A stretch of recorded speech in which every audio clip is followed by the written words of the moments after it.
көпкө келет бул өмүр. Депутаттын убадасы, саясатчынын арманы, ишкердин ийгилиги, меценаттын кайрымдуулугу, дипломаттын миссиясы, маданият өкүлүнүн өнөрү, илимпоздун табылгасы, спорт чеберинин титулу, коомчулукка атагы чыккан каармандар менен ар жума күнү саат 16:00 баарын сүйлөшөбүз программасы. Facebook 24 ТВ аркылуу көрүп жаткан көрүүчүлөр, эфирде баарын сүйлөшөбүз программасы. Аны мен бүгүн Орозгүл Арстанова алып барам. Биздин бүгүнкү коногубуз мамлекеттик ишмер, Баткен облусунун мурунку губернатору Султанбай Айжигитов. Султанбай Абдрашитович, биздин чакырууну кабыл алып, студияга келгениңизге чоң рахмат. Кош келипсиз. Силерге да рахмат чакырганыңарга. Султанбай агай, ошо сизге чалганда көбүрөөк экономика темасында суроолор болобу, экономика тууралуу сүйлөшсөк деп калдыңыз. Анан алгачкы эле суроом, Дүйнөлүк банк өткөн жума Кыргызстан боюнча божомолун жарыялады. Анда айтып жатат, Кыргызстанда жакырчылыктын деңгээли дагы 35%га жогорулайт 2021 жылга. Буга чейинки жылдарды караганда жакырчылыктын деңгээли 20% деп көрсөтүлгөн экен. 35%га жеткени бул эмнени түшүндүрөт жана биз эмнеге даяр болушубуз керек? Биринчиден жанагы ковид менен байланыштуу болуп атпайбы. Ага чейин деле биздин экономикабыз жыргаган жери болгон эмес. Бирок ковид мындайча айтканда тамырын эле чапты да. Анан жанагы ковид башталганда жанагы ограничениялар киргизгенде ошондо бүт баар көп жумуш жайлар жабылып калбадыбы. Анан жумуш жайлар кыскарып, анан элдин доходу төмөндөй баштады. Анан эл деген жана ковид менен алышам деп бүт өзүнүн болгон жанагы резервтерине сактап отурган жанагы накопленияларыны, жыйылган акчаларын баарын жок кылды да.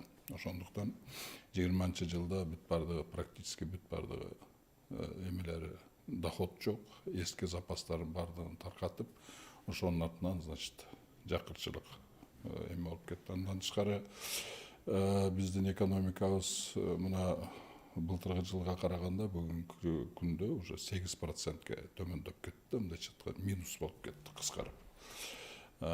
Бул деген эмнени айтат? Значит, биздин элдин улуттук мындайча кирешеси дагы 8%ке төмөндөп кетти десек болот, ошону менен байланыштуу. Анан жанагы кирешеси төмөнгөндөн бир эле жанагы кирешеси төмөндөгөндөн жакырчылыкка түшпөйт, еще баалар көтөрүлсө деле ошондой эле кирешеси төмөндөгөн менен бирдей эле да. Мисалы, баалар көтөрүлүп кетти. Анын үстүнө мына айрыкча мына бензинге, ГСМге да, мисалы, ар бир 3 күндө 1 сомдон кошуп атты. Бул деле предел эмес да. Мындайча айтканда, жанагы Газпром ачык эле айтып койду го. Реалдуу баасы 51 сом деп эле койду да. Значит, алдынан айтып койду. Значит, 51 сомго чейин чыккыча бул көтөрүлө берет баалар. Ошондуктан ГСМ бул бүт кыймылдын негизи болгондон кийин, значит, бүт бар жокко бул баалар, ГСМге көтөрүлгөн баалар башка продукциянын бүт баарын отражаться этет дагы. Безусловно, анын баалары дагы көтөрүлөт. Значит, адамдардын кирешеси дагы төмөндөй баштайт. Бар акчалары деле баасы төмөндөй баштайт. Баягы покупательный способность, сатып алуучу күчтөрү төмөндөйт. Ошонун аркасынан болуп атпайбы бүт барды. Анан бул жерде мен айтып коет элем, бул жерде жанагы черта бедности деп. Мындай да, мисалы, дүйнө жүзү боюнча минималдуу жанагы жизненный уровень менен каралат да, ошого салыштырылат. То есть бүт дүйнө жүзүндө жанагы минималдуу жизненный уровень деп коет, кыргызча кандай? Жашоо минимуму. Жашоо минимумунан, мисалы, бизде где-то 5000 атарабында да. Ошол жашоо минимумунан төмөн болсо, бүт бардыгы жакыр болуп эсептелет да дүйнө жүзүндө. Бизде болсо ошол жашоо минимумдун 60%-ин эмнегедир ошону жакырчылыктын мындай чеги деп эсептейт да. Мындайча айтканда, где-то 2800 сомдук кирешеси болсо, ошолдон баштап ошонун төмөн болсо, ошону биз жакыр деп эсептейбиз. На самом деле фактически эгер дүйнө жүзүнүн стандарты менен ала турган болсок, бүгүн мына 19-жылдын эле эмеси менен бизде почти 80% биздин населениябыз 80% ошол жашоо минимумдан төмөндө эмелери кирешеси.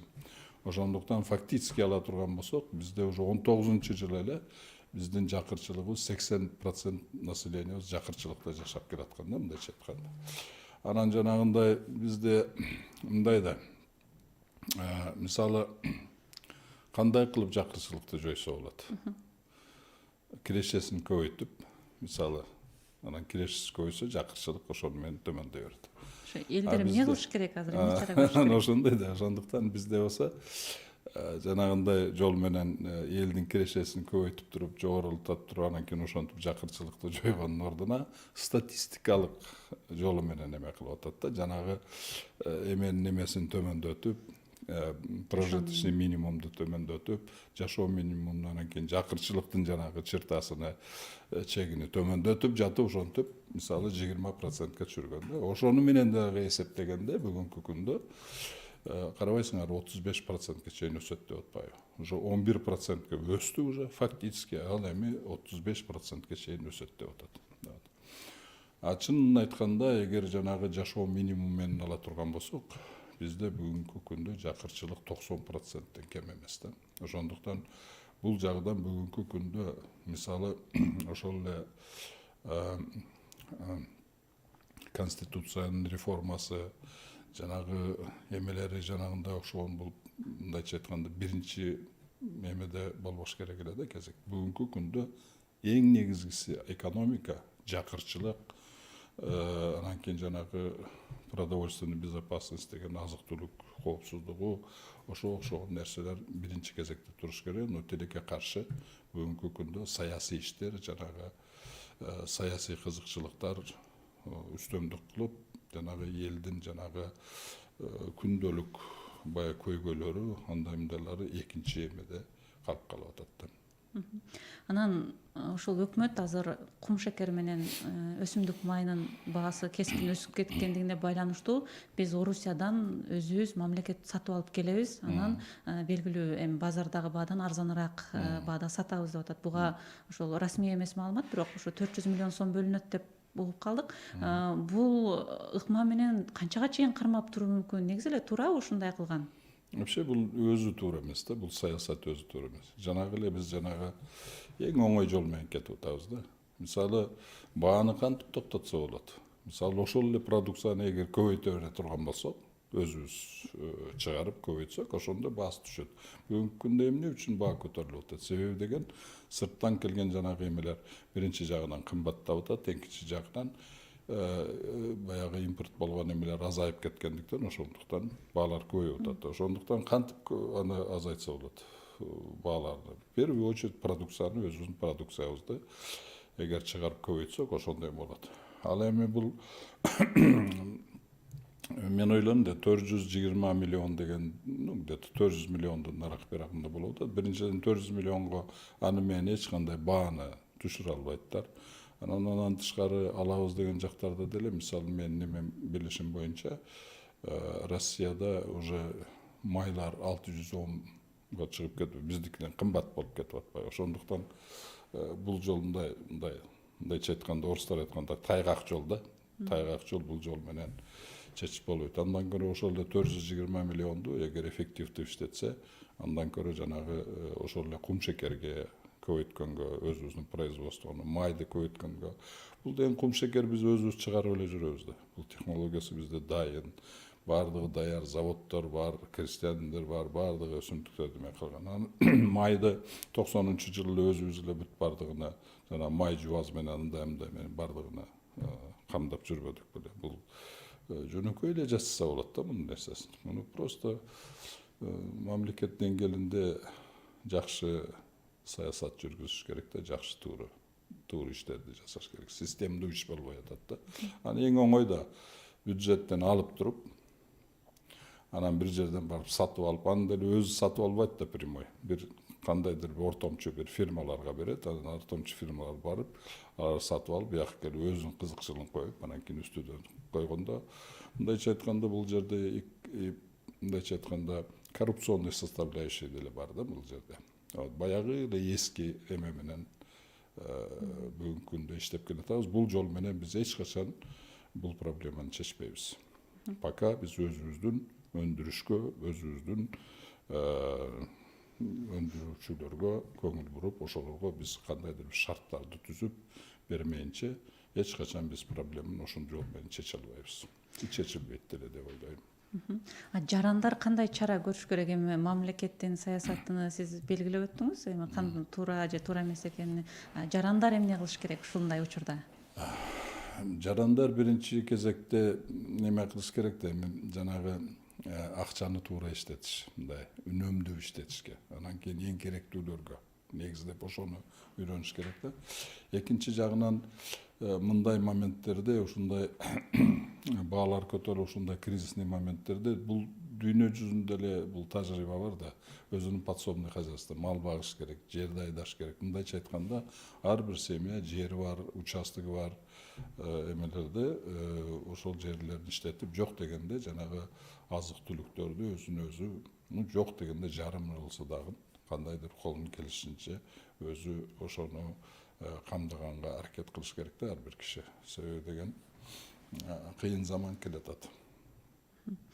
Анан ошол дагы бир суроо, бул мисалы ноябрь айында өкмөттүн чечими чыкты, буйругу чыкты. 100 000 сомго чейинки насия алган калктын 3 айлык үстөк пайызын төлөп берүү боюнча. Ошондогу статистиканы карасак, 600 000 жарандын 100 000 сомго чейинки ошо чакан насыялары бар экен. Ошолордун 3 айлык үстөк пайызын төлөп беребиз деп айтты өкмөт. Анан бирок ушул жерде көңүл буруучу жагдай 600 000 адамдын ошол 100 000ге чейинки насыяда отурганын өзү бул эмнеден кабар берет? Эми бул 100 000ге чейинкиси 600 000 болуп атат. Ал эми 100 000ден 300 000ге чейин, 500 000ге чейинкини кошкондо 1 миллионго жакындап калат окшойт. Бул 6 миллион калк үчүн көп эмеспи? Же нормалдуу эле көрүнүшпү? Мындай да, бүгүнкү күндө официалдуу эле статистика боюнча бүгүнкү күндө 1 миллион 300 000 үй бүлө карыз бар. Мындайча айтканда кредит алган. Эгер ар бир үй бүлөдө жок дегенде, орто эсеп менен 5 киши боло турган болсо, 1 миллион 300 эгер көбөйтсөңөр, почти 80-90% мындайча айтканда биздин элибиз уже ушул кредиттик организацияларга уже полностью карызга батып бүткөн да, мындайча айтканда. Анан кийин жанагы 100 000ге чейин дегендер булар мындай да, мисалы булар мындайча айтканда бизнеске же болбосо өнүгүүгө алган кредит эмес да, бул чисто потребительский кредит да. Тамак ашка, тойго, бир машинка сатып алган же телевизор сатып, ошондой потребительский да, мындайча айтканда ошол жагы болуп атат да. Анан булардын кирешелери мындайча айтканда 3 айлыкыны үстөк эмесин акчасын төлөп берген мен булардын проблемасы чечилбей атпайбы? Булардын талабы совсем башка болуп атпайбы? Биздин жанагы кредиттерибизди жеңилдетип, пайыздарыны төмөндөтүп, срогун узартып бергиле деген эме коюп атпайбы, талап.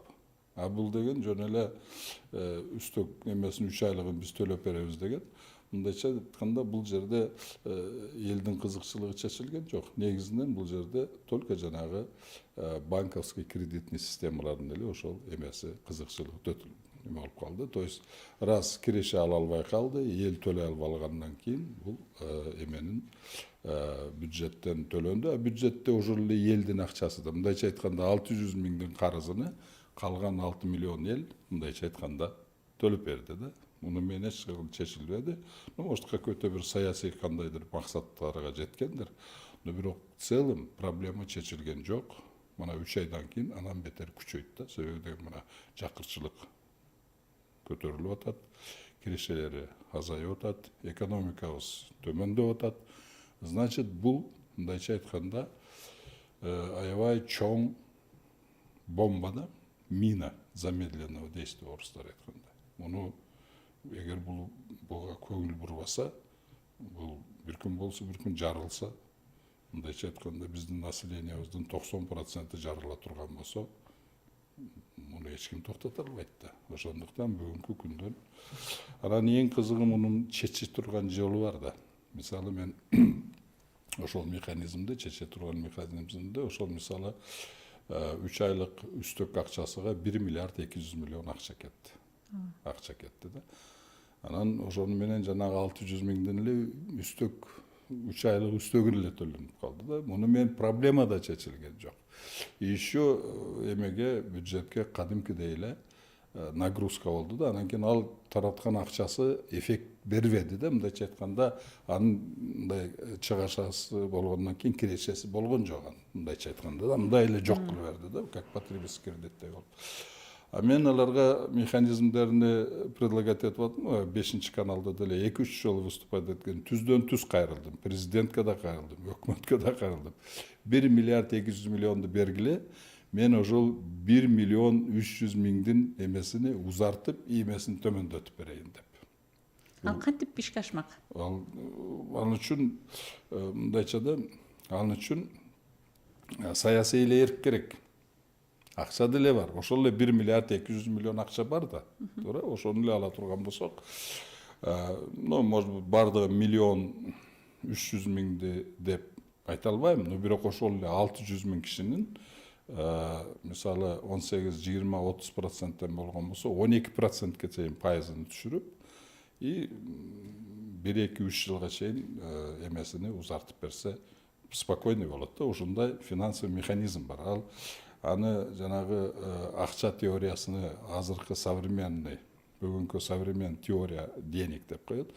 Ошол кыргызча кандай болот да, заманбап акча теориясыны эгер тууру билген адам болсо, ошону тууру иштетсе, анан кийин кандайдыр бир бизден жанагы улуттук банк жөнүндө законду, анан кийин банковский деятельность жөнүндө закондорго кандайдыр бир өзгөрүүлөрдү киргизе турган болсо, муну жөн эле чечип койсо болот да. Анан ушул негизи эле банктардагы насыялардын пайызын азайтууда көпчүлүк учурда мындай жооп айтылат. Алар жеке адамдардын банктары жеке менчик болгон үчүн мамлекет көп жерде кийлигише албайт деген. Ушул канчалык туура? Жок, ал жерге действительно ал жерге кирише албайт. Ал жерде эме да. Анан биздин банковский системанын мисалы где-то 50-55% биздин улуттук эмелердин баягы биздин граждандардын эмеси деп эме кылат, биздин жарандардын акчасы деп, ошолор хозяин деп. Анан 45% иностранный капитал деп. На самом деле 80% мен ойлойм чет элдик капитал да эмес. Ал жанагы калгандарымдай подставной лица менен, анан жанагы 45% бул ачык эле эменин эмеси да, чет элдик эмелердин жарандардын акчалары. Анан частный эмеге биздин мына эмеде мамлекет ал жерге кирип проценттерди түшүргүлө андай мындай дегенге эмес жок. Бирок мындай да, бизде мындай деп түшүнөт да, мамлекеттин ишини мындай деп түшүнөт.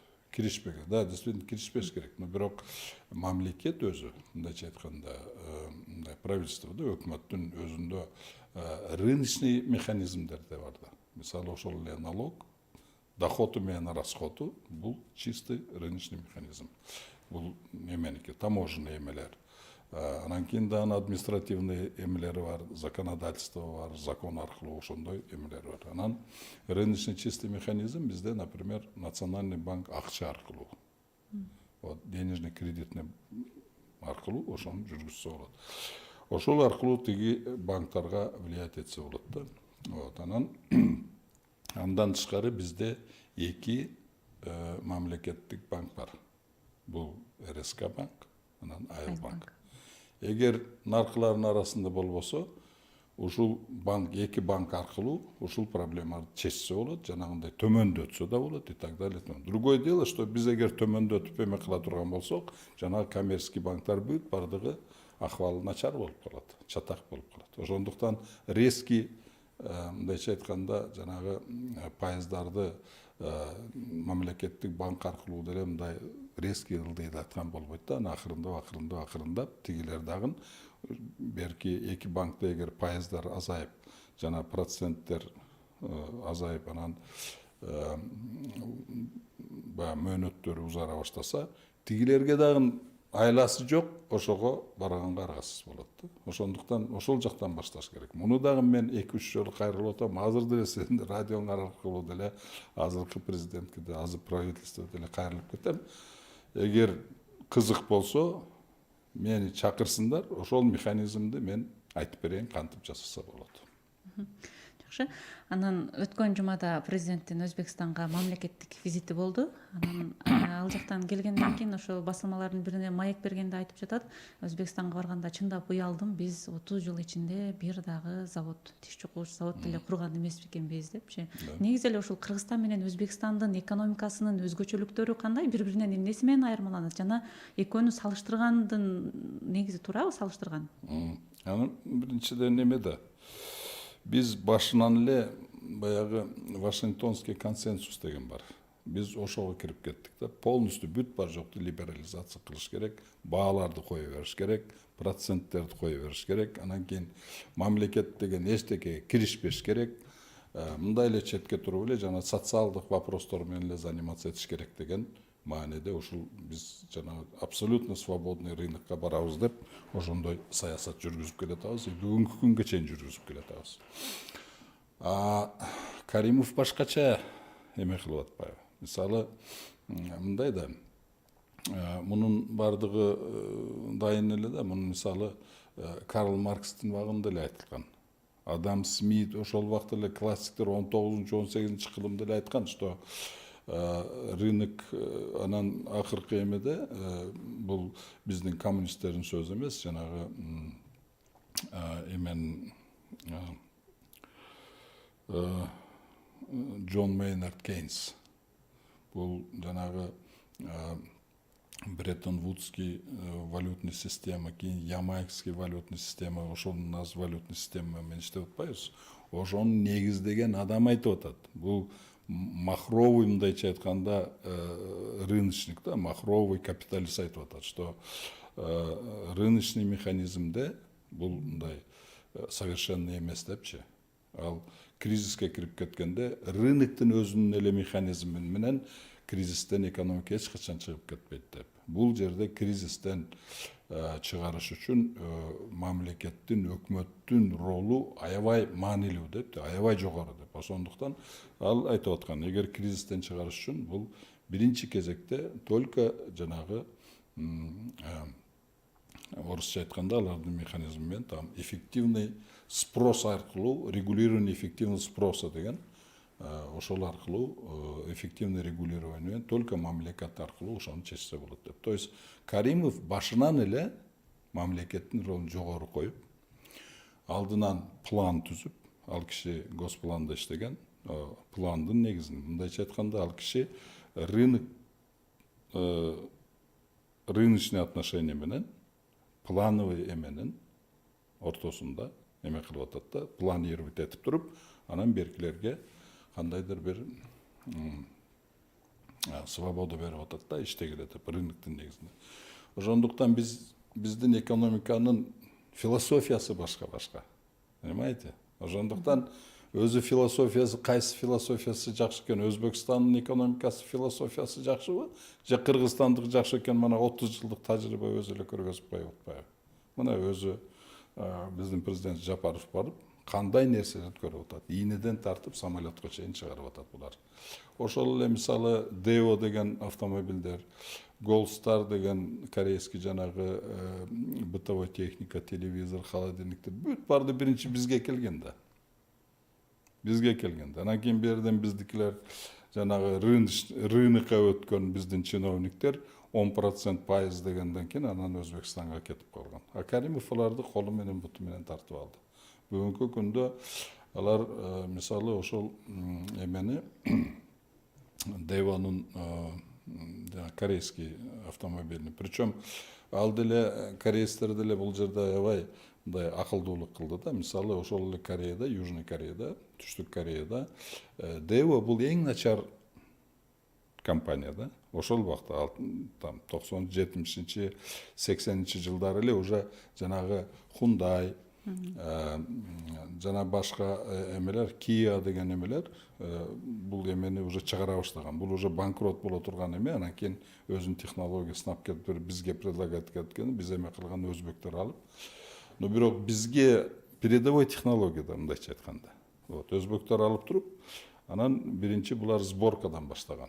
Сборкадан кадимкидей ал жактан запчастарды алып, эрге сборка кылып.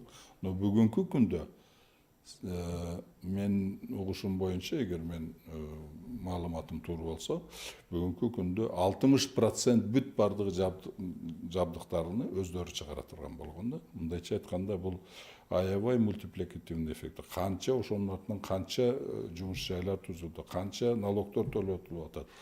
Ошол эле негизинде ошол эле эмелер эменин Өзбекстандын эли биринчи кезекте сыртка чыгарбай Өзбекстандын элине саткан ошону арзан кылып. Ошон үчүн Дево банк деп отдельный банк ачкан. Ошолор эмелер именно целевой кылып туруп, ошол Девонун машиналарын өзбектердин жарандары сатып ала турган, ошолорго төмөн пайыз менен кредиттерди берип, өзүнүн рыногун насыщение кылгандан кийин анан сыртка чыгарып атпайбы, понимаете?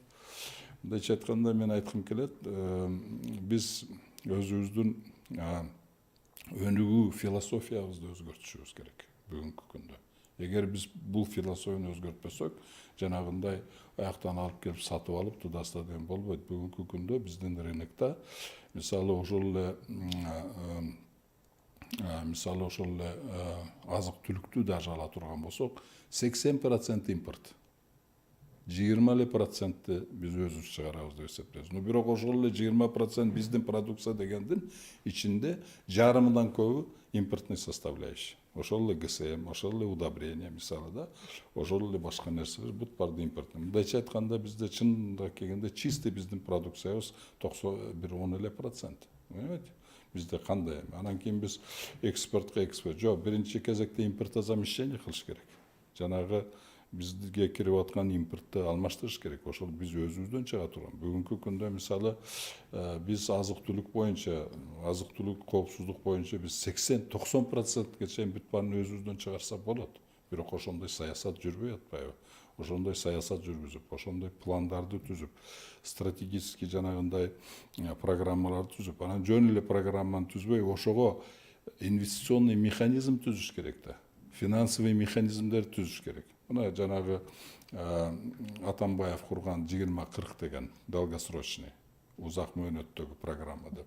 Аны түзүшүн түзүп койду, бирок алар ичинде эле жанагы мероприятиялары каралган. Бири менен бири да алып келишпейт да. Вот. Ошондуктан 15%-ны араң аткарбады. Себеби деген алны бүт мероприятиянын чараларын көргөнү менен финансы булагы жок. Финансовый механизм жок, кантип эме кылыш керек, каржылаш керек экен, ошонун жоктугунан мына бүгүн 20-40 жөнүндө эч ким вообще эле сөз кылбайт. Унутуп эле калды анын баарын. Айсыңар. Вот. Жанагы эмнелер бүттү. Илгертен уже мисалы даже Бакиевдин убагында эле уже сүйлөшүлүп койгон жанагы Ош Баткен Исфана жолу, жанагы Кемин Датка, ошол ошолор эле болуп калды да. Понимаете, анан тышкары жанагы эмени тести киргиздилер. Түштүк түндүк альтернатив жолду киргизсе, анын эмнеси менен бүткөнүнү барды өзүбүз жакшы билебиз. Ошол эле эмени музейди, ошол эле жанагы көчмөндөр оюнун өткөргөнгө акчалар баарды тополоң менен бүтүп атпайбы, понимаете? Дело в том, что мындайча айтканда өнүгүүгө эчтеке ал 20-40 деле өнүгүүгө эч нерсе каралган эмес да, понимаете? Бардыгы эле жанагындай гигантский эмелерди алып, карызга алып, анан кийин карызды бөлүп, иштетип, жеген жеп. Мындайча айтканда бизде философия жок. Стратегический бир мындай көрүнүш жок, кантип эме кылган. Стратегический программа жок, мындай четкий. Финансовый бир инвестиционный долгосрочный программабыз жок. Ана бүгүнкү күндө мисалы инвестиционный привлекательность дейт. Анан бардыгы эле айтат, ана инвестиционный привлекательность үчүн так, значит, визасын вообще бесплатно кылыш керек. налогторду ошо чуть эме кылыш керек, жанагы экологический эмелерди требовать этпеш керек, эч кандай алардан талап кылбаш керек. Бул деген бул кандай деген инвестор болсун? Алар бу жерге анан баардыгы ойлойт, что инвесторлор келип жөн эле жыргатып койт Кыргызстанды. Кыргызстандын өнүгүүсү менен инвестордун эч кандай иши жок, чынын айтканда. Алар бу жерге акчасын эмне үчүн алат? Чтобы 1 сом салып туруп 3 сом чыгарып кетейин деп салат анын акчасын. Ошондуктан бул жерде анан негизинен эң негизги инвестиционный климат бул жанагы инвестиция каяка барат? Өнүгүп аткан рынокко барат. Өнүгүп аткан экономикага барат. Өнүкпөгөн экономикага эч качан инвестор эч качан келбейт. Анан кийин ошондуктан эгер өнүгүп аткан экономика болсо, ошондон анан кийин демократиясына да карабайт, диктатурасына деле карабайт. Себеби деген инвестор билет. Салсам, ал жерде өнүгүп атат, долгосрочный өнүгүү бар, программасы бар, ал жерде просчитать можно, бүт доходдорду эсептеп чыкса болот, гарантиясы бар деп туруп, анан кийин ошол жерге салат. Мисалы Кытай. Ал жерде коммунистический мамлекет, коммунисттик мамлекет. Ну, бирок бүт барды капиталисттер бар, очередте туруп атпайбы ошол жерге. Кытайлар тандап алат, квота берет эмелергечи. Өзүнүн инвестиция кылып акчасыны Кытайдын экономикасына инвестировать этиш үчүн алар квота алат Кытайдын мамлекетинен. Карабайсыңар кандай эме? Значит, өнүккөн эме болуш керек. Ошондуктан биз өзүбүздүн экономикабызды инвестиционно привлекательный кылабыз дей турган болсок, значит, биз долгосрочный өнүгүү программасын түзүп туруп, ошону ишке ашырып туруп, биздин экономикабыз өнүгө баштаганда, ошондон кийин биз дагы тандап калабыз. Ошондон кийин бүт инвесторлор өздөрү келет, мындай акчам бар, муну салал деп.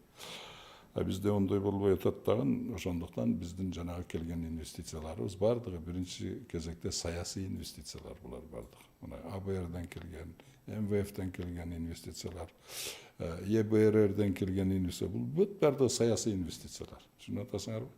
А мындай чисто инвестиция жок да, өзүнүн эмеси менен. Булар анан кийин көбү жана келип аткан саясий инвестициялар биздин правительствонун гарантиясы менен келип атат. Ошонун 45% грант деп айтышат. Анан калганы жеңилдетилген кредит бар бир карыз да. Анан бул жерде кредит жакшыбы же грант жакшыбы? Эмнеси бол, кантип ойлойсуңар? Вот эмнеси? Грант жакшыбы же кредит жакшыбы? Кайсысы жакшы сиздин Кайсынысы жакшыбы? Силер мындай жөнөкөй эле мисалы экономикадан алыс адам айткылачы, эмнеси жакшы? Грант жакшыбы, бекер же бир кредит жакшыбы? Сиздин пикириңиз? Айырмасы эмнеде? Себеби деген кредитте акча менен кайтарасың. Грантта ал деле бекер эмес. Акча менен кайтарбаганың менен өзүңдүн эгемендүүлүгүңдүн эсебинен берилет ал. Рас грант алсаң, кандайдыр бир өзүңдүн мамлекеттин эгемендүүлүгүнүн уступка менен, ошондуктан ал эч кандай бекер эмес. Ошондуктан грантка караганда кредит жакшы эмеспи? Зато кредитти төлөйсүн, эгемендүү болосуң, эч кандай көз каранды эмессиң. Ошондуктан бул жерде аябай суроолор көп да. Бул жерде тууру саясат жүргүзүш керек. Бул жерде аябай мындай сабаттуу алдыны караган. Анан биринчи кезекте мисалы мындай да баардыгы эле Кыргызстандын ичиндеги эле иши менен мындай жок. Кыргызстандын кичинекей моондой экономика болгону менен чоң глобалдык экономика менен түздөн түз байланыштуу. Регионалдык экономика менен байланыштуу. Ошондуктан ал жакта глобальный системада эмне болуп атат? Регионалдык экономика системада эмненин кызыкчылыгы, кимдин кызыкчылыгы да болуп атат. Ошонун тартып туруп анан кийин биз экономикабызды жүргүзүшүбүз керек. Иначе биз эч качан бул эмени болбойбуз. Жанагындай эле жөн эле правительстводон бюджеттен 400 миллион алып туруп анан кийин алып келип коюп сатып калабыз деген бул мамлекеттик мындай подход эмес да. Бул жөнөкөй эле коммерсант, базарда отурган коммерсант деле жасап коет. И возможно даже лучше, чем правительстводон. Правительствонун иши совсем башка. Анан ушу чек ара боюнча сурайын деп турам. УКМК башчысынын ошол Тажикстанга эч кандай товар өтпөйт деп деген билдирүүсүнөн кийин ошол Тажикстанда бензиндин баасы 90 сомго чейин чыкты деген айрым бир жаңылыктар чыкты. Ошол эле учурда айрым заправкалар, ошол май куюучу жайлар жабылды деген да маалыматтар айтылды. Негизи эле чек ара маселесин чечүүдө ушундай рычагтарды колдонгонуңуз оң таасирин берип жатабы? Берди мындай да. Бардыгы эле айтат, укук жолунда анан кийин дипломатия жолу менен чечиш керек, туура? Укук жолу менен дипломатия менен чечиш керек. Бирок дипломатия сөзүбүз качан өтүндүү болот?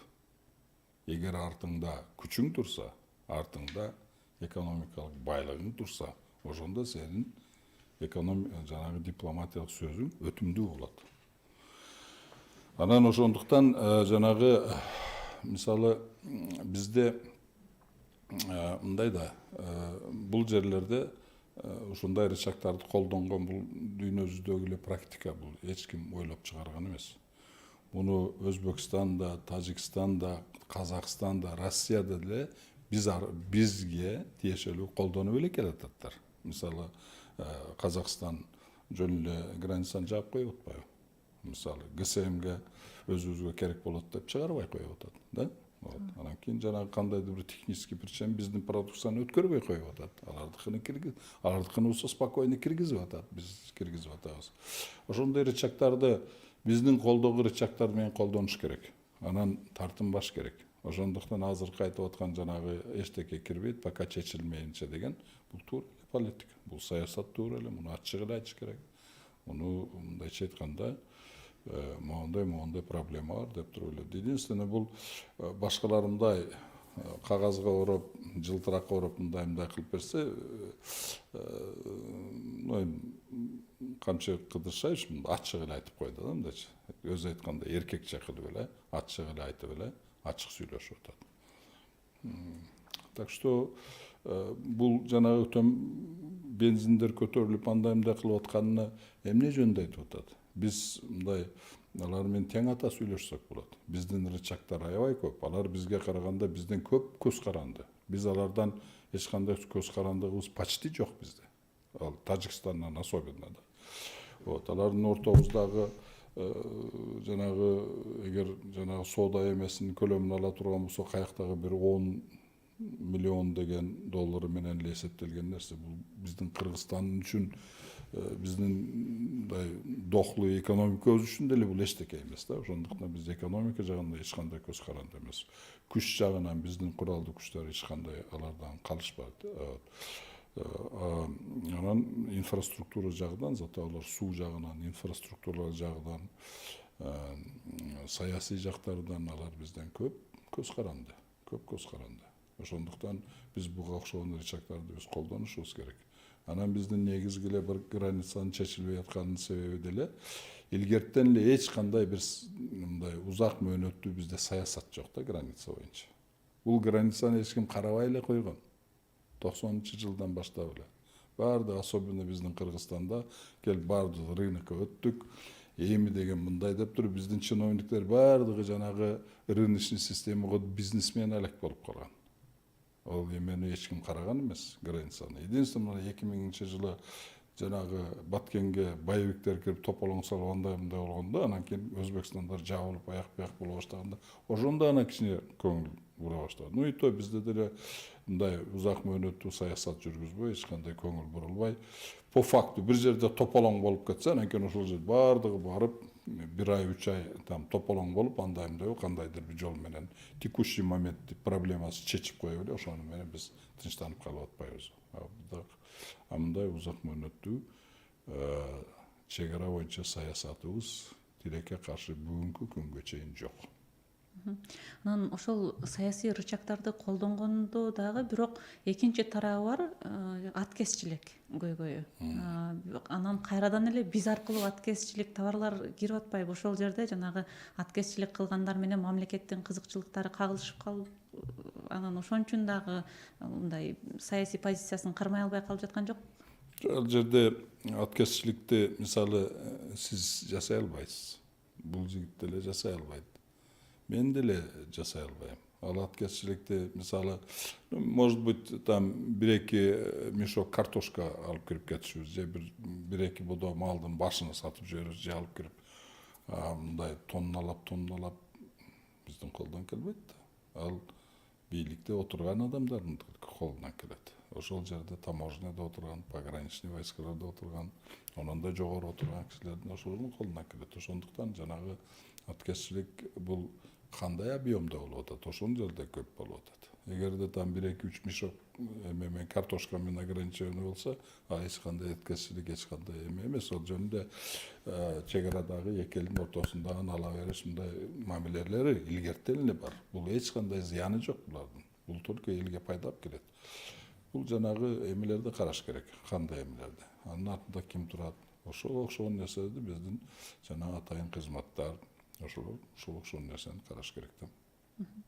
Анан ушул атайын кызматтагылардын жүрүм туруму боюнча дагы мисалы эми айрым учурда биздин атайын кызматтын башында тургандарды эми пиар дейбизби же кандай эми эл менен коомчулук менен байланышты кармоо үчүндүр балким, бирок мындай кайсы жака барып дарыланары, кайсы оору менен ооруп жатканы, ушунун баарына ачык болушу. Негизи эле анан атайын кызматта иштегендер жанагы атайын билетини көрсөтүп деле ушундай учурлар көп болуп атпайбы, мен могул жакта иштейм деп. Ошол сиз эми бул тармакта иштеген адис катары, бул тармакта билген адам катары кандай баалайт элеңиз азыркы жүрүм турумдарын? Эми бул бир эле атайын кызматтагы жумушчуларга тиешеси жалпы эле саясатчылар, мындай көрүнүштүү да, олигархтар жөн эле көкүрөгү ооруп, мен патриотмун, мен жөн эле эл үчүн күйүп берем, өлүп берем дегендерге тиешелүү, крупный чиновниктерге тиешелүү, саясатчыларга тиешелүү, депутаттарга тиешелүү, ошондой эле ошолордун эле катарында жанагы эмелерге тиешелүү да. Качан биздин элитабыз балдары өздөрү бу жерде окуса, качан өздөрү ушул жерде дарыланса, ошолордун балдары садиктерге барса, ошолор ушул жердеги тамак ашты жесе, ушул жердеги болуп аткан кийим кечени кийсе, ошондо гана алар көңүл буруп иштей баштайт. Эгерде, допустим, ооруп калса, барып чет өлкөгө барып операция кылып дарыланып келсе, балдары ооруп калса, туугандары ал жака барып келсе, бу жердеги болуп аткан биздин больницалар менен поликлиникалар, здравоохранение иши канчаларды. Эгерде балдарын бүт бардыгына эң мындай престиждүү, жогорку билимдүү жана чет өлкөлөрдө, Америкада, Англияда, аяк биякта, Кытайларда, Гонконгго чейин окутуп атса, да? Биздин билим берүү системасы менен алардын иши канча? Аларга тиешеси жок да. Понимаете? Ошондуктан бул өтө маанилүү нерсе. Бул өзү анан кийин булар биздин эмелер менен эгер патриот болсо, чын өзүнүн эмеси ушул жерде балдарын окутсун. Эгер патриот болсо, ушул жерде өздөрү дарылансын. Ушул жерде сколго барып, эки жака барып эс алсын элдин катарында. Ушул жерде биздин продукцияны алсын, биздин швейлар тиккен костюмдерди, кийимдерди кийсин. Ошондон кийин мындай эме болот. Понимаете? Ошондуктан бул жерде ошондой, бул в целом бул уже жана биз мораль жагы өтүп кетип атпайбыз. Моральный сторону, нравственный, баягы руханий жагына өтүп кетип атпайбыз. Бул совсем башка категориядагы эме. Анан мунун бардыгын бирок бул жактарды мисалы закон аркылуу мыйзамдаштырыш керек да. Мисалы азыр айтты, чет өлкөдө эч ким, эч кандай бир чиновникте эме болбош керек деп, счет болбош керек, мүлкү болбош керек деген мына ошол мисалы Россияда уже качан киргизди, Беларустарда уже качан эле бар. Ошондой нерселер еще мунун бардыгына мораль өздөн өзү эле ишке ашпайт да. Ошол эле жанагы моралдык талаптар коюлган коомдо, руханий талаптар коюлган нерселер кандайдыр бир закон жагынан дагы мындай эме болуш керек да. Тарбия жагынан болуш керек, культура жагынан ошондой болсо анан кийин биз эме болобуз. Бул деле өтө маанилүү нерсе. Анан сиз мындан ошол 5 ай мурун берген маегиңизде, бул октябрь окуяларынын фонунда берген маегиңизде Кыргызстандагы ушул коррупция же болбосо президенттердин, ар бир кетип жаткан президенттердин катачылыгы бул шайлоо системасы менен байланыштуу. Себеби шайлоо системасы кайсы бир жеке адамдардын акчасы менен түптөлүп калып, ошону менен өтүп жаткандыктан ар бир келген президент ошолорго туткун болуп калат деп айткан экенсиз. Андан бери эми кече 2021 жылдын башында президенттик шайлоо өттү. Сиздин баамыңызда кандай өттү? Ошол сиз айткан теориядан өзгөрдүбү же? Мен баягы эле теорияны айтам. Эч кандай мындай да шайлоо системасы эски эле шайлоо системасы өтпөдү. Значит, эч кандай эме болгон жок. Ошол эле механизмдер, ошол эле эмелер менен, ошол эле торлорго барды түшүп атты, ошол эле механизм менен болду. Ошондуктан эчтеке өзгөргөн жок. Бул жагынан. Ошондуктан мен мындай деп айткым келет да, мына коррупция менен күрөшөбүз деп аябай көп болуп атат. Мына Акаевден тартып эле коррупция менен күрөшүп келатат. Бардыгы эле келгенде коррупция менен. Акаев деле күрөштү. Ал бирок өзү менен өзү күрөшүп атпайбы. Биздин бүгүнкү күндөгү шайлоо системасы боюнча эмне үчүн эме? Биз эки эмебиз бар да. Мисалы коррупцияны түп тамыры менен жок кылабыз деп турган болсок, эки системаны өзгөртсүз. Биринчиден денежно-кредитный финансовый системабызга өзгөртүүлөр киргизиш керек. Анан негизги ошо ал деле биринчиден мен шайлоо системасыга эме киргизиш керек да. Биздин бүгүнкү күндө финансовый системабыз кандай? Кандайдыр бир жол менен силер бир акчаны тапсаңар, аны урдап аласыңарбы, бирөөдөн тоноп аласыңарбы, же эле өзүңөрдүн чын эмеңер менен табасыңарбы, маңдай тереңер менен, не важно. Ошону топтоп туруп эле мисалы урдайсыңарбы, ошол системага салып койсоң, уже өзүнөн өзү көбөйтө берет. Ошондой финансовый система бизде. Акчасы бардын акчасы көбөйө берет. Акчасы жоктун акчасы жылдан жылга эме болот.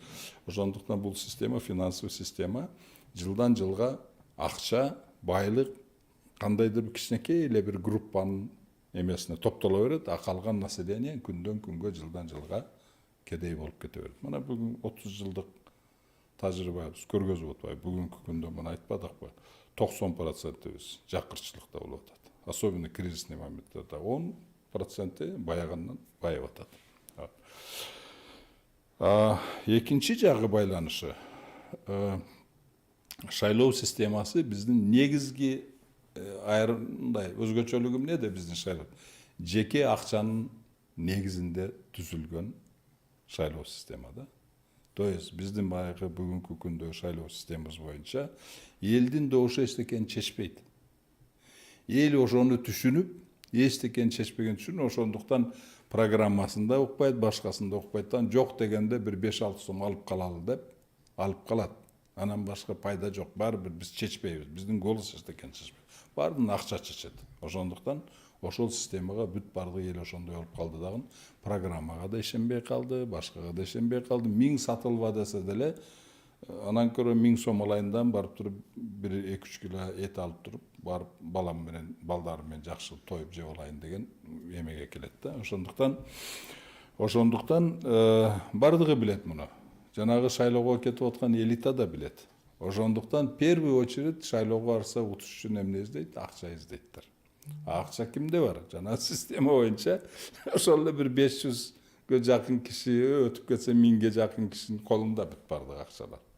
Баары бир эле барып ошолорго барышаттар. Ошондуктан мына 2 революция, 3-чү революция болду. Мына 2 революция болсо да эчтеке өзгөрүлбөдү деген дагы ошондон. Себеби деген ал жерде баягы шайлоого барганда биринчи кезекте ошого бараттан ошолордон акча алат. Алар жөнүнөн жооп бербейт акчасына. Алдынан шартыны коет. Мисалы, могу должностторду бересиң, анан жана моундай месторожденияларды бересиң, моундай государственный заказдарды бересиң, ошолду баардыгын сүйлөшүп алып туруп, анан кийин акчаны берет.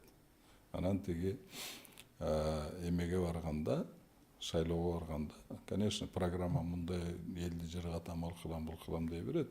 Сөз көп нерселерди обещать эте берет. Депутаттардан, шайлоого баргандар бардык. Бирок фактически келгенде, бийликке келгенде, наркы элге берген эмелер унутулат дагы, себеби деген ал мындай эле айтылган нерсе. Реальный задолженность жанагы акча бергендерге реальный эмеде карыз булар.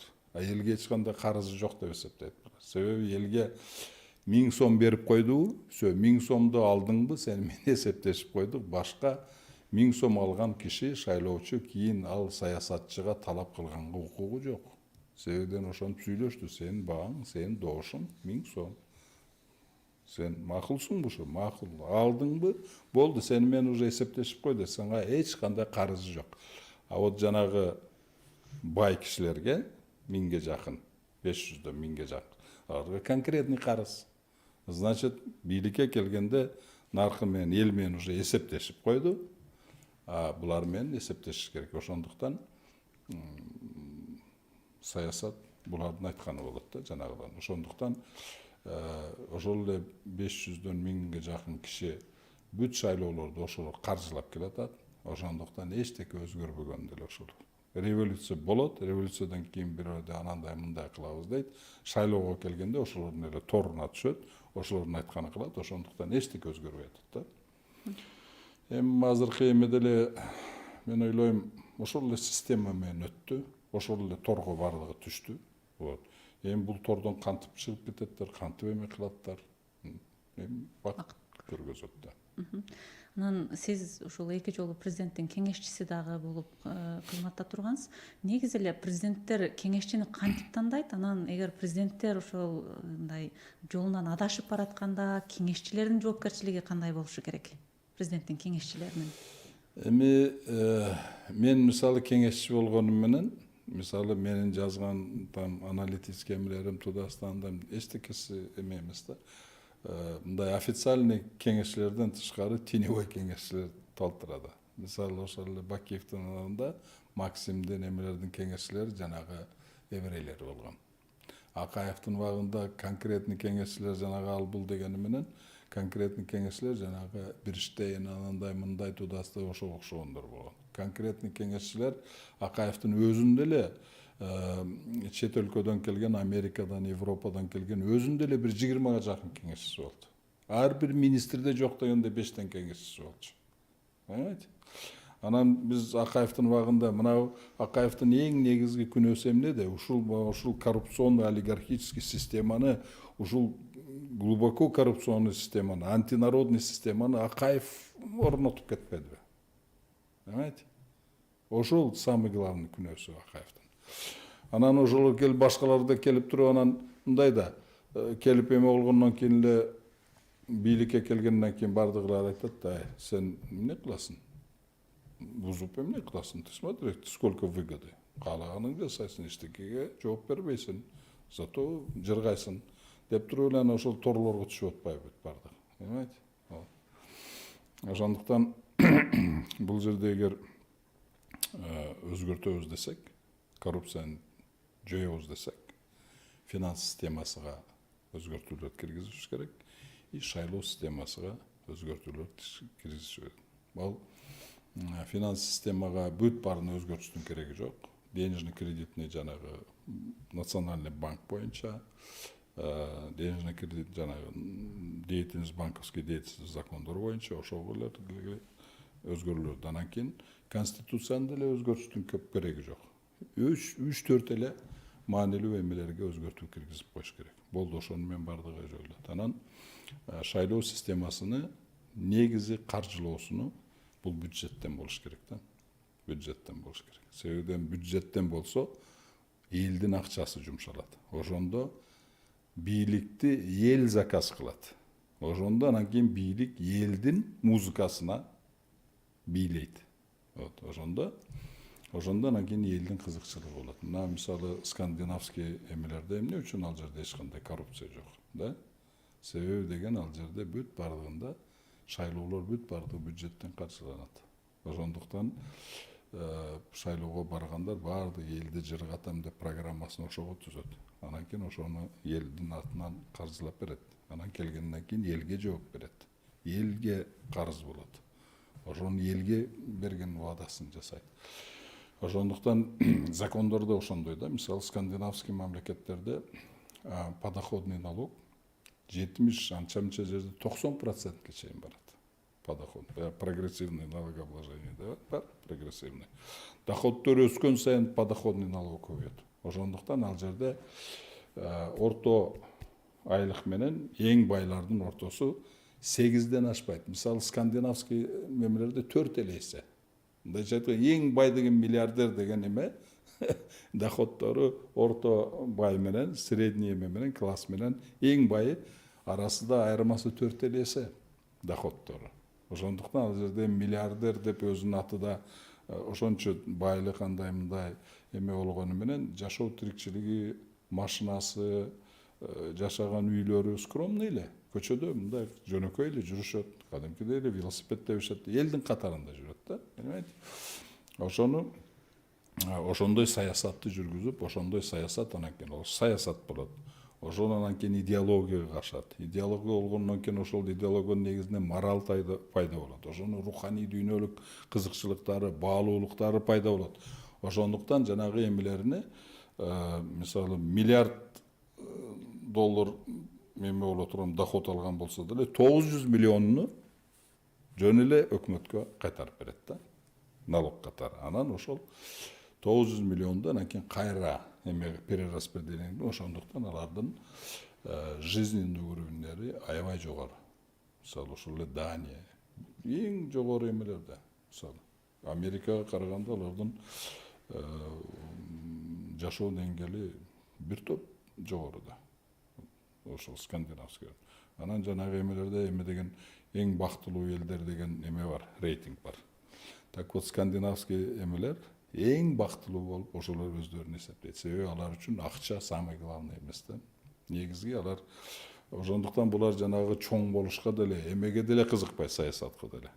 Булар ушу негизинен өзүнүн өнүгүүсүнө, мындай чисто өзүнүн билимине, маданиятына, ден соолугуна көбүрөөк көңүл бурушаттар дагы, анан кийин көбүрөөк бири-бири менен общение ошондой эмелерге болот да, ошондуктан бактылуу деп эсептейттер өздөрүн. Видите, как канчалык бул маанилүү нерсе. Буга биз эч качан көңүл бурбай атабыз. Мен ушуга канчандан бери көңүл буртуруп атам, бир да саясатчы көңүл бурбай атат да ушуга.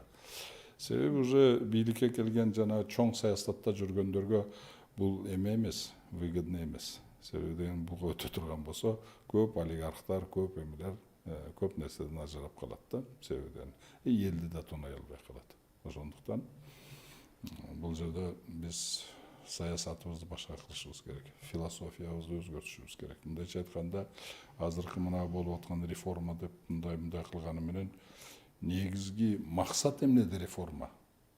Эч ким бүгүнкү күндө түшүндүргөн жок да. Мисалы, жанагы бири менен бирин бириктиргенде эмне деп бириктирди ошол баарын жоюп туруп, да? Мисалы, Минздрав менен Минтруд тудастарын баарын бирикип койду. Минфинге көп нерселерди кошуп койду. Эмнеси акыркы максаты эмнеде?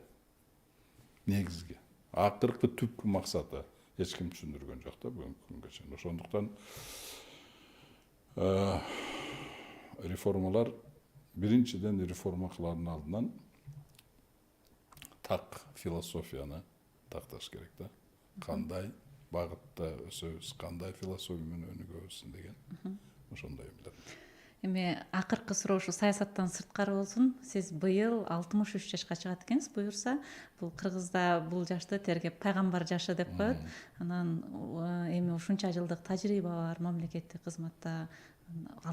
Пайгамбар жашында эмнелерге көбүрөөк маани берип, мындай эмне жашоодогу баалуулуктарга кандай артыкчылыктарды берип калат экен адам?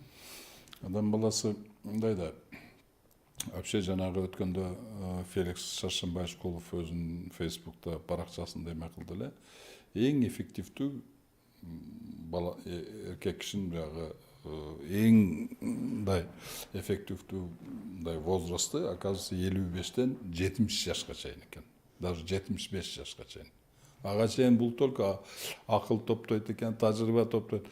Эң эме болуп эле топтоло эме болгондон кийин пенсияга чыгарып коюп, карысын деп чыгарып коет экен да. Мындайча айтканда, Анан багылуулуктардан совсем башкача болот. Баягы уже 60-тан нарак өткөндөн кийин жанагы артыңды карап эмнеге жетиштим, эмне кылдым, артымда эмне калып атат деген мындайча эме болот да. Ошондо жанагы патриоттук сезим да ошондо пайда болот. Аныгы эмоция эмес, аныгы патриоттук сезим. Анан кийин аныгы баягы мамлекетчилдик, жоопкерчилдик, ошол баардыгы 55-тен 60-тан нарак өткөндөн кийин пайда болот да. Пайгамбар жашы деп бекерин айткан эмес да. Пайгамбар жашы бул эң мындайча айтканда зиректин мындайча айтканда патологу болот да. Эң жетишип, ошондон баштап уже конкретный уже пайда тие турган маалда бизде жанагы четке чыгарып коюп атпай бардын. Ошондуктан, конечно, жаштардын энергиясыны, жаштардын жанагы активдүүлүгүнө, жаштардын жанагы инициативаларыны колдонуш керек. Наракка өтүп кеткендердин тажрыйбасыны, билимини, жоопкерчилигини колдоп туруп, ошондуктан жаш менен жанагы эмелердин мындай бир кандайдыр бир компромиссный эмеге келишке. Азыр жаштарга эле бардым, жаштарга деген мына коюп көрдүк. Азыр Жапаров өзү эле айтып атпайбы президентибиз. Жаштар деп койгонубуз менен тажрыйбасы жок, иштей албайт турбайбы деп. Кайра бар жокту бузуп койду. Мына Минсельхозго коюп көрдү. Башка жерге коюп көрдү. Ну, кроме там каких-то модных идей, башка эчтеке жок да. Понимаете, в чем дело? Ошондуктан бул жакты деле аябай караш керек. Бул Назарбаев да өз багында мындан өткөндө Назарбаевтан бүт жаштарды коюп, кийин анан кайрадан бүт баарын перевоспитание деп туруп айылдарга жөнөтпөдүбү. Зам губернатор, зам министрлердин көбүнү бүт бардыгына жөнөтүп, бүт мындай уже возраст наракка барган тажрыйбалуу кишилерди. Азыр эмени көрсөңөр, мисалы тажрыйбалуу, мына Путиндин окружениясына карагыла, Назарбаевдин мына азыркы эмелердин окруженияларына карагыла, кече эмеге барган Өзбекстанга барганда Мирзиевдин тараптарына карагыла. Биздин баарды жаш балдар отурат, а тигилери уже солидный бүт бардан. Мисалы, Байден уже 75-ке кирип калган. Аларды карагыла, мындайча айтканда, Кытайдын эмелерине карагыла. Понимаете? Сама жизнь говорит. Мисалы, ошол эле Германиянын, Англиянын парламентине карагыла бүт бар жакта. Ал жерде основном эле бүт барды 50-ден нарактагы кишилер да бардык, аял кишилер бардык. Ошондуктан бул жерде деле мындай орустар айткандай мудрость нужна, да? Какое-то равновесие керек. Бул жерде деле гармония керек бүт бар жокто. Бардыгы гармоничный болуш керек. Бул угулдан бул угулга жүгүрүштүн кереги жок. Бул угулдан бул угулга алып, башыңды уруп алып, анан кийин болбойт экен, тиги жакка барып башыңды урган болбойт да, такыр болбойт. Биз азыр ошондой болуп атабыз. Тилекке каршы. Султанбай Абдрашитович, сиздин ушул убактыңызды бөлүп бизге келип ушундай кызыктуу маек куруп бергениңиз үчүн сизге чоң рахмат, ыраазычылык билдиребиз. Силерге да рахмат. Силердин ишиңерге ийгилик. Ден соолукта болуңуз самый главный. Чоң рахмат. Кадырман угармандар, биз ушуну менен баарын сүйлөшөбүз программасынын бүгүнкү чыгарылышын жыйынтыктайбыз. Бүгүн бизде конокто мамлекеттик ишмер, макроэкономика, улуттук коопсуздук боюнча адис Баткен облусунун экс-губернатору Султанбай Айжигитов мырза болду. Ал эми эфирде мен Орозгүл Арстанова алып бардым. Биздин эфирдин кайталоосун YouTube каналыбыздан көрүп алсаңыздар болот. Саламатта калыңыздар. Саясатчынын арманы, ишкердин ийгилиги, меценаттын кайрымдуулугу, дипломаттын миссиясы, маданият өкүлүнүн өнөрү, илимпоздун табылгасы, спорт чеберинин титулу, коомчулукка атагы чыккан каармандар менен ар жума күнү саат 16:00 баарын сүйлөшөбүз программасы.